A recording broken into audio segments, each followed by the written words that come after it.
Alright guys, what is going on? It is JT Briggs here, back for another video today. And today we have more of a unique video where I will be speaking about one improvement to each LEGO Star Wars Summer 2020 and Fall 2020 set. I was thinking about this video for a while, and I figured, you know what, this is going to be a cool video because I think there are some errors in a lot of these sets, and I think they all can have one improvement or one fix that would really make them a lot better. So let's get right into it. Starting out here first with the 501st Troopers Battle Pack, I think that there are a number of things you could ask to be better in this set, but personally there's only one error I think, or I guess flaw you could say, that I think is kind of overlooked and should be or could be fixed and improved upon, and that's just the stud shooter on the AT-RT. The AT-RT model looks great. It looks pretty much similar, very similar to the old one from 2014, I want to say. But obviously there's one big change, that being it has a stud shooter for a cannon instead of the normal cannon, which looks a lot more accurate to the show and just the universe compared to the stud shooter. I don't think it's that bad, honestly. It's kind of a minor fix, but to me, I think that it's still very important, and it would definitely make the set a lot better. You know, you could talk about the price, maybe some of the minifigure selection with the extra droids. Maybe you can talk about the bark speeder if you want. But to me, those are all fine. I think the price is justified. The AT-RT, though, it looks nice, but the stud shooter could have been replaced. After the 501st Battle Pack, next up, I have the Bespin Duel Set, which includes, obviously, the arm-printed Darth Vader and the Bespin Luke. Pretty solid set, I'm not going to lie. There's really not too much wrong with the set. I think it was supposed to be a San Diego Comic-Con release, but it's now going to be mass-produced, because obviously the Comic-Con's been canceled. Anyways, pretty awesome set, though. Obviously, it has the 40th anniversary for The Empire Strikes Back, a little sticker on it. To be honest with you, I was really trying to look hard for a mistake or flaw or something that was just would be an easy fix for LEGO to make on this set, but I just really couldn't find anything. I mean, it is what it is. I mean, maybe the price, it's a bit expensive. Maybe you could say the flaw with the set is it could be $5 cheaper, but I mean, there's really not too much to improve on this set if you're asking me. The minifigures are great. The scene and just depiction of the fight is awesome. It's very accurate, and it really just, for what it's supposed to deliver on, it delivers. There's not really anything wrong with this set, in my opinion. Anyways, moving forward, after the Bespin set, we have the Resistance ITS Transport set, which has a pretty solid model, along with 4 decent minifigures, I guess, if you count the droids as minifigures as well. To me, the only flaw with this set is probably just the minifigure selection. The minifigures aren't bad, and they're unique. The Astromech droids new, so are Vi Maradi, or V Maradi, I don't know how to say her name. I don't know too much about Galaxy's Edge, along with Lieutenant Beck and the Gong droid. They're unique, they're cool, but I think that the set really could have used maybe one more minifigure. For $100, it's a nice set, it really is. It's unique, it's out there, it was unexpected, but I think one more minifigure really would have made the set better. That minifigure could have been like a Resistance soldier, or maybe another named unique character from Galaxy's Edge that would fit in with this set. Maybe there really wasn't any character like that. I've never been to Galaxy's Edge, so I wouldn't know, but I think that the worst case scenario, maybe they could have included a Resistance trooper or something like that to go with the set, because that would have made sense, right?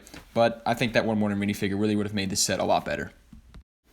Anyways, after the Resistance ITS Transport, we have the new General Grievous Starfighter, which has a great model as General Grievous, a new 212th Airborne Trooper. But we all know the error with the set, and that's just the General Kenobi. I mean, he's just the wrong minifigure. He has his Mustafar gear. It just doesn't make sense. It's wrong. It's cheap. They reuse the minifigure. Personally, I'm not too anger disappointed. Yeah, it's kind of a bummer because obviously I already have that minifigure, and it just doesn't make sense to get another one in that scene. But ultimately, it's not the worst thing in the world. I mean, even another complaint with the set could be that there should have been a Commander Cody, but he might be coming later with the UCS gunship in the future anyway. And, who knows what will happen with Commander Cody. But the use of the Mustafar Kenobi, again, it's pretty despicable, I'm not going to lie. It's a clear error for this set, and they really just could have made a new minifigure, and that would have made this set so much better. It's also a bit expensive, so I guess you could argue about the price. Maybe it should be reduced, but having that reused Kenobi just makes this set so much worse. It's just an easy fix. Make a new minifigure. And after the General Grievous Starfighter, we have another set in the same boat in terms of errors, and that's in the minifigure department again with Anakin's Jedi Starfighter. Pretty solid set. Nice minifigures for the most part. A nice build. But the minifigures are nice. They're detailed, they're nice, quality, high quality LEGO minifigures. But one of them is just wrong and not supposed to be in this set, and that's the Mustafar Anakin. He has a new face print, I believe. He has obviously the good old Anakin hair. But his torso and legs are kind of scuffed up like the Mustafar set and Mustafar scene. And obviously that just does not make sense at all because, this Jedi Starfighter is from the beginning of Revenge of the Sith, and obviously they're they have a completely different look. I mean, their gear is not scuffed up or anything. So again, just with the reuse of the Mustafar minifigures, it just doesn't really make a lot of sense. It's kind of surprising that it happened, but it's a clear improvement to this set. Moving beyond the Anakin Starfighter, we have another set here that I think is pretty much, almost flawless. It's a really nice looking set, and that's the Razer Crest. The build looks amazing. The minifigure selection is great. You get Grievous Karga, Din Djarin, the Child, a Scout Trooper, and IG-11. Pretty good set. There's really not much wrong with it. But if there's one gripe I'd say I'd have, maybe they could have upgraded the Mandalorian minifigure. I think that maybe they didn't know that the Mandalorian would have new armor at the time of development of the set. So that's kind of I feel like maybe an unfair criticism. But one that I think is really fair for this set is that I think they really should have included a Queel minifigure within this set. I think that adding one more minifigure to this set really would have made it a lot better. This set obviously takes place during the end of the Mandalorian, where the Scout Troopers kill Queel, so the fact that he dies kind of right by the ship, it makes sense that he would be in this set. I think the inclusion of Grievous Karga, IG-11 are great. They're unique minifigures to the show and to the set, but I really think that they could have added one more, being Queel, and he probably would have made the most sense to be in this type of set anyway, even compared to IG-11 or Grievous Karga. So kind of a bummer you're never going to get Queel. Maybe we will in the future, but I think he really should have been included in this set, if I'm being honest with you. Solid set, though. After the Razer Crest, though, we have the 2020 Advent Calendar, which is a pretty solid set. I'm being honest with you, I don't really have a big gripe with the set or something that kind of irks me. I think the mini builds are fine. I think the minifigures are fine, but I guess if I had one thing, I think maybe the minifigure selection could have been better. You get Darth Vader and Poe Dameron with Christmas sweaters, which is nice. I really like the Darth Vader minifigure. You get a battle droid, I think, which has like a patch of snow on its head, and just kind of cute, with a pit droid. Rey Skywalker. Some other minifigures, a Stormtrooper I think is one of them. The minifigures aren't bad, but, obviously with the Rey Skywalker, she's a nice minifigure to have with her Episode 9 look, but we're going to get her in another set in this wave anyway, and we got her earlier in the year as well, or last year actually, I think. So I feel like maybe they could have included a different minifigure like a Clone Trooper or just anyone else. So I guess if I had any gripe about this set or improvement, it would be maybe better minifigure selection. Next up, we have a set that I was really looking forward to during its reveal, and that was the AAT for 2020. Pretty good set.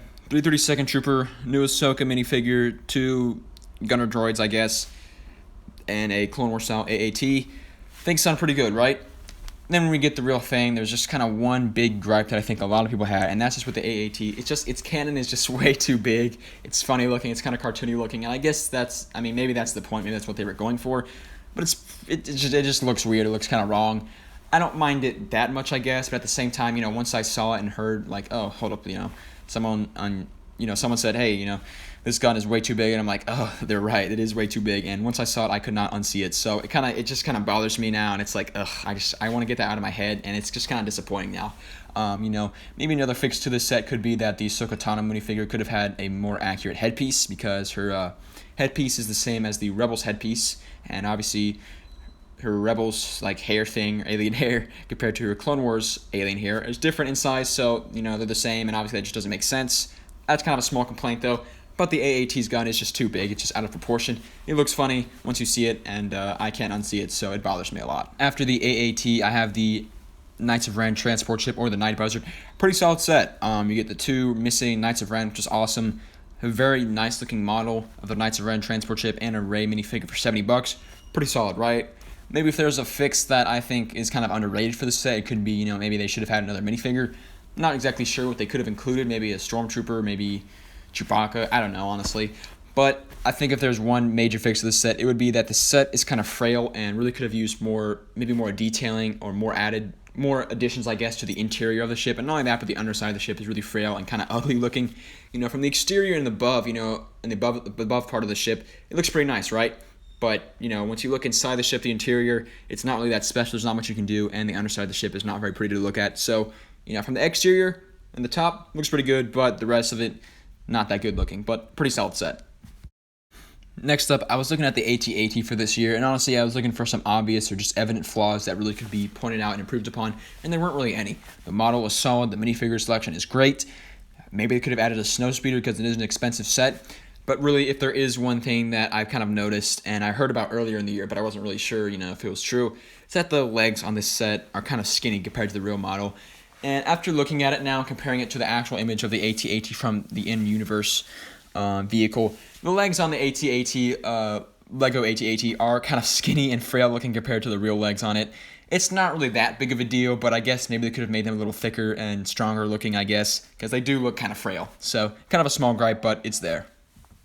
After the AT-AT, I have the Mandalorian and the Child Brickheads, which to me, it's a flawless set, really. I really was trying to find something that I think just didn't look right with the set. I was even thinking about maybe saying like the pistol the Mandalorian's holding on his brickhead doesn't look that accurate compared to the show. But honestly, I thought that was just kind of a dumb criticism, and I think that the set is perfectly fine the way it is. Just like the Bespin Duel Set. Solid set. Good job, Lego. And finally, last but not least, to end on a high note, I have the Death Star Final Duel from this year. I included, I guess, the Brickheads set and this set in the end because they're pretty much flawless. I really tried to look for flaws in this set, but it's a remake of an old set that was already pretty good, and they just added more. They made it better. They updated the minifigures. I guess if there's a flaw with this set, it's that it's more expensive now than the old one was, which kind of sucks, but there's just not really anything wrong with the set. I mean, they basically had 2 tries to make this set and perfect it, and that's kind of what they've done. I want to say they could have added more, but they just really couldn't have added more. I mean, there's not really anything else I think you need in the set. You have your 2 royal guards, Palpatine, Luke, Vader, an upgraded model, arm-printed Vader too. Good set, props to Lego. The last 2 sets here on this video, we end on a high note, so props to Lego. In the end, guys, all these sets are pretty solid. There's none of these sets here that I really hate or dislike. There are really some errors that I think really are kind of just unjustified and just stupid in any of these sets. It's the 2 Episode 3 sets with the Anakin Jedi Starfighter and General Grievous Starfighter, which have just the wrong minifigures. That's just stupid to me. The rest, though, honestly, they're kind of small errors that I think aren't really too, justified, They're there, but they're improvements that they can slip by me. It's okay. But, yeah, the 2 Starfighter sets, come on. Come on, Lego. Anyways, that's, one improvement to each of these sets. Some of these sets, to me, didn't really have improvements that were evident or obvious, so props to Lego for making some good sets. Anyways, I'm excited for this wave to release in the United States where I live, so thank you all for watching. Have a great day, and I'll see you next time.